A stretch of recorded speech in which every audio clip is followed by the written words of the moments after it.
Hello साथियों, आज की क्लास में हम लोग 19 जनवरी 2019 में आरपीएफ कांस्टेबल का जो एग्जाम हुआ था उसका हम लोग शिफ्ट 2 देखने जा रहे हैं। तो जितने भी नए लोग हैं चैनल को सब्सक्राइब करें, लाइक करें और शेयर करें और अपने दोस्तों में शेयर करें, क्योंकि यहाँ पर हम लोग मात्र 10 मिनट में टोटल 50 प्रश्न कराए जा रहे हैं। यहाँ समय की बचत होगी।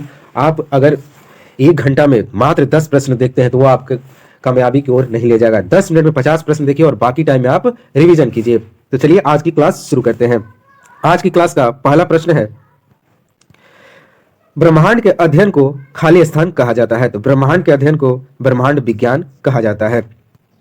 अगला प्रश्न है, अपरमाणु कण प्रोटॉन यानी सब एटॉमिक पार्टिकल प्रोटॉन, डायरेक्ट ना पूछ के घुमा के पूछा है कि प्रोटॉन की खोज किसने की थी। तो प्रोटॉन का खोज हो जाएगा रदरफोर्ड द्वारा प्रोटॉन की खोज की गई थी। वैसे ही आप लोग इलेक्ट्रॉन, न्यूट्रॉन ये दोनों को बताएंगे। प्रोटॉन का तो यहाँ दे दिया है कि रदरफोर्ड ने किया, तो आप बताएंगे कमेंट में कि इलेक्ट्रॉन की खोज किसने किया था और न्यूट्रॉन की खोज किसने किया था।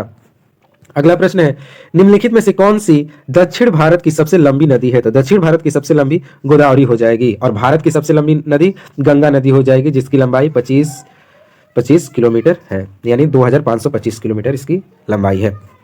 अगला प्रश्न है, 2011 की जनगणना के अनुसार भारत की साक्षरता दर क्या है। तो इसका आंसर होगा 74% भारत की साक्षरता दर है। यह प्रश्न पिछले शिफ्ट में पूछा गया था, यानी 17 जनवरी का जो पेपर हुआ था उसमें यह प्रश्न पूछा था। अगला प्रश्न है, स्पेन की राजधानी क्या है। तो स्पेन की राजधानी मैड्रिड हो जाएगी। तो आप देश और उसकी राजधानी को भी एक बार अच्छे से देख लेंगे। जो भी महत्वपूर्ण देश है उनकी राजधानियां आप लोग पढ़ लेंगे। अगला प्रश्न है, रोग उत्पन्न करने वाले सूक्ष्म जीवों को खाली स्थान कहा जाता है। वैसे सूक्ष्म जीव जो रोग को उत्पन्न करते हैं उन्हें क्या कहा जाता है। तो उन्हें रोगजनक यानी पैथोजेन कहा जाता है। अगला प्रश्न है, भारत का सर्वोच्च न्यायालय कब स्थापित किया गया था। तो भारत का सर्वोच्च न्यायालय 1950 में स्थापित किया गया था और इसी नंबर से 1950 नंबर से निर्वाचन आयोग ने कॉल सेवा शुरू की है। कोई भी अगर व्यक्ति को किसी चुनाव सेंटर पर तकलीफ होती है तो वो 1950 नंबर पर कॉल कर सकता है। तो सर्वोच्च न्यायालय की स्थापना 1950 में की गई थी। सॉरी 1951 शुरू किया गया है चुनाव आयोग द्वारा टेलीफोन सेवा। अगला प्रश्न है, भारत के राष्ट्रपति पद की शपथ कौन दिलाता है। भारत के राष्ट्रपति की शपथ कौन दिलाता है। तो भारत के मुख्य न्यायाधीश जो है भारत के राष्ट्रपति को शपथ दिलाते हैं और प्रधानमंत्री को शपथ ये राष्ट्रपति दिलाते हैं और राष्ट्रपति को शपथ भारत के मुख्य न्यायाधीश दिलाते हैं।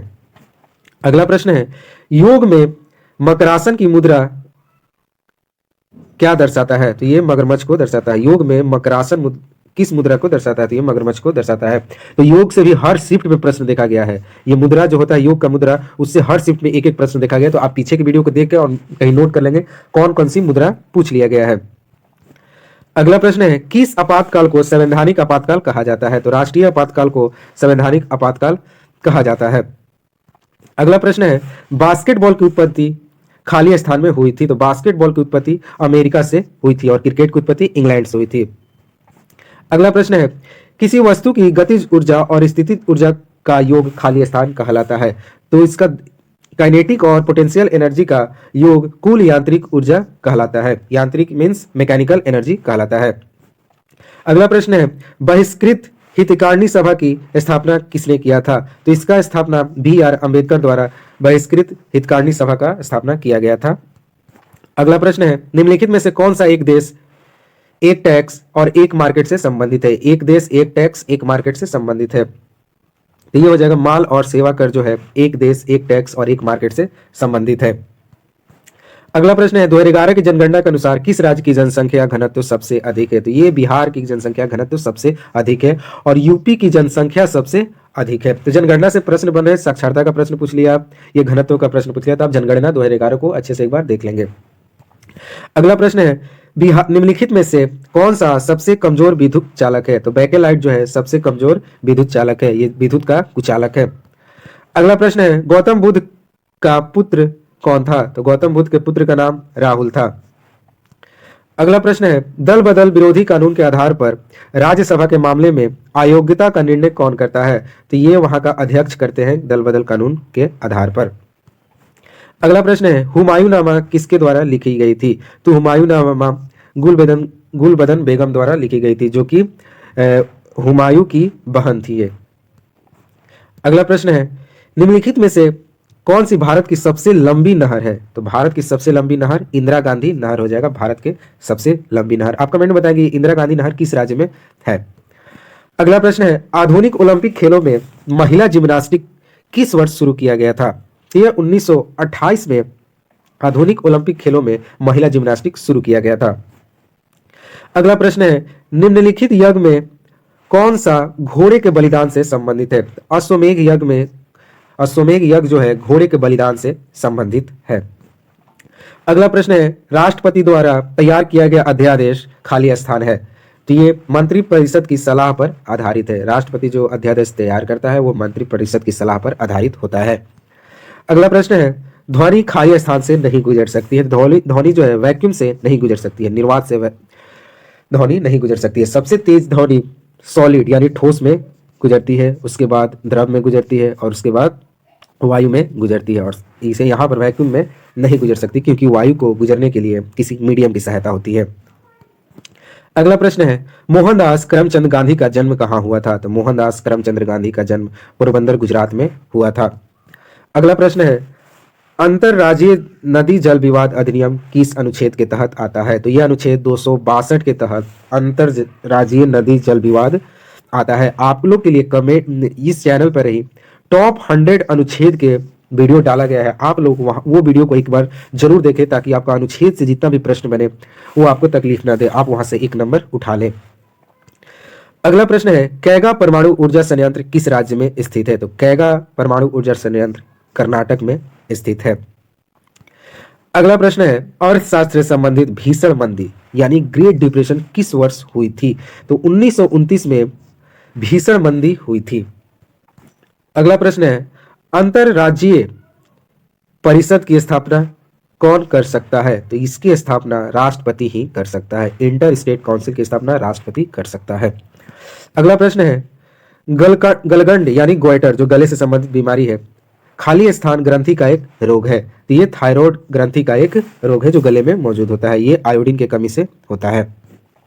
अगला प्रश्न है, वॉलीबॉल खेल का आविष्कार किसने किया था? तो वॉलीबॉल खेल का आविष्कार विलियम जी मॉर्गन द्वारा किया गया था। विलियम जी मॉर्गन ने वॉलीबॉल खेल का आविष्कार किया था। अगला प्रश्न है, भारत में विद्युत ऊर्जा की वाणिज्यिक इकाई किलोवाट घंटा है। तो बताइए 1 किलोवाट घंटा में कितने जूल होते हैं? तो यहां पर आप देख सकते हैं इतना जूल होता है, 3.6 इंटू 10 के पावर 1 2 3 4 5 10 के पावर 6 होता है। इतना जूल इस 1 किलोवाट घंटा में होता है। अगला प्रश्न है, निम्नलिखित में से कौन सा भारत का सबसे लंबा समुद्र तट है? तो भारत का सबसे लंबा समुद्र तट मरीना बीच है। अगला प्रश्न है, प्लाज्मा अवस्था में खाली स्थान अधिक ऊर्जावान और अधिक उत्तेजित कण होते हैं। तो ये आयनितकृत गैसें जो होती है प्लाज्मा अवस्था में काफी ऊर्जावान और उत्तेजित होती है। अगला प्रश्न है, किस कैबिनेट समिति को सबसे शक्तिशाली माना जाता है? तो राजनीतिक मामले की मंत्रिमंडल समिति को सबसे शक्तिशाली माना जाता है। अगला प्रश्न है, कावेरी जल विवाद न्यायाधिकरण निम्नलिखित में से किस राज्य के लिए स्थापित किया गया था? कावेरी जल विवाद, तो ये तमिलनाडु, केरल, पुडुचेरी, कर्नाटक के लिए स्थापित किया गया था। तमिलनाडु टीके आप याद कर लेंगे, इनके बीच कावेरी जल विवाद स्थापित किया गया था, टीके। अगला प्रश्न है, 2022 में होने वाले एशियाई खेलों का आयोजन किस देश में प्रस्तावित है? तो ये चीन होगा। ये तो बीत चुका है, ये करंट का प्रश्न है, आप इसको नहीं याद करेंगे। अगला प्रश्न है, निम्नलिखित में से किस देश को विश्व का चीनी का कटोरा सुगर बॉयल ऑफ वर्ल्ड किसे कहा जाता है? तो ये क्यूबा को कहा जाता है विश्व का चीनी का कटोरा। अगला प्रश्न है, प्रत्याशित मुद्रा मांग आपूर्ति खाली स्थान है। तो ये असीम रूप से लोचदार है। अगला प्रश्न है, न्यूनतम समर्थन मूल्य एमएसपी से संबंधित है। तो कृषि की वस्तुएं, ये प्रश्न इसी से रिलेटेड पिछला शिफ्ट में पूछा था कि किस मूल्य पर सरकार किसानों से उनके कृषि सामान खरीदती है। तो ये एमएसपी पर सरकार इनसे खरीदती है। और देखिए यहाँ पर एमएसपी से संबंधित एक और प्रश्न पूछ दिया। अगला प्रश्न है, दिगंबर और श्वेतांबर पद का संबंध किस धर्म से है? ये जैन धर्म से संबंधित है, दिगंबर और श्वेतांबर। अगला प्रश्न है, निम्नलिखित में से कौन सी कोशिका अंग मुख्य रूप से कोशिका कार्य के लिए वसा अवयवों और लिपिड का निर्माण में मदद करते हैं? तो वसा और लिपिड के निर्माण में मदद करने वाले ये है कौन है? नरम अंतर्द्रवी जालिका, सॉफ्ट एंडोप्लाज्मिक रेटिकुलम जो है वसा और लिपिड के निर्माण में मदद करते हैं। अगला प्रश्न है, निम्नलिखित में से कौन सा संरक्षित क्षेत्र का एक टाइगर रिजर्व भी है? तो जिम कॉर्बेट नेशनल पार्क जो है एक टाइगर रिजर्व है। अगला प्रश्न है, राज्यसभा के सदस्य के पद की अवधि होती है? तो राज्यसभा के सदस्य की पद की अवधि 6 साल होता है और लोकसभा का 5 साल। अगला प्रश्न है, मेडागास्कर द्वीप निम्नलिखित में से किस महासागर में स्थित है? तो मेडागास्कर द्वीप हिंद महासागर में स्थित है। अगला प्रश्न है, झांसी से 1857 विद्रोह का नेतृत्व किसने किया? तो झांसी से आपको एकमात्र महिला जो खूब लड़ी मर्दानी वो तो झांसी वाली रानी थी। ये महारानी लक्ष्मीबाई ने झांसी से 1857 में का विद्रोह का नेतृत्व किया था। अगला प्रश्न है, हड़प्पा शहर किस नदी के किनारे स्थित है? तो हड़प्पा शहर रावी नदी के किनारे स्थित है। अगला प्रश्न है, निम्नलिखित में से कौन कुश्ती से जुड़ा एक प्रसिद्ध व्यक्तित्व है? तो ये हो जाएगा विनेश फोगाट जो है कुश्ती से संबंधित है। अगला प्रश्न है, निम्नलिखित में से कौन सा दर्शन तार्किक सोच की तकनीक में विश्वास रखता है? तो ये न्याय जो है तार्किक सोच और तकनीक में विश्वास रखता है। और आज का लास्ट प्रश्न है, ब्रह्म सभा के संस्थापक कौन है? वेरी सिंपल प्रश्न है ये। तो राजा राम मोहन राय ने ब्रह्म समाज की स्थापना की थी। तो आज की क्लास हमारी यही समाप्त हुई। अगर आपको वीडियो पसंद आया है तो आप लाइक करें, शेयर करें और सब्सक्राइब करें। तब तक मिलते हैं नए वीडियो के साथ। जय हिंद, जय भारत।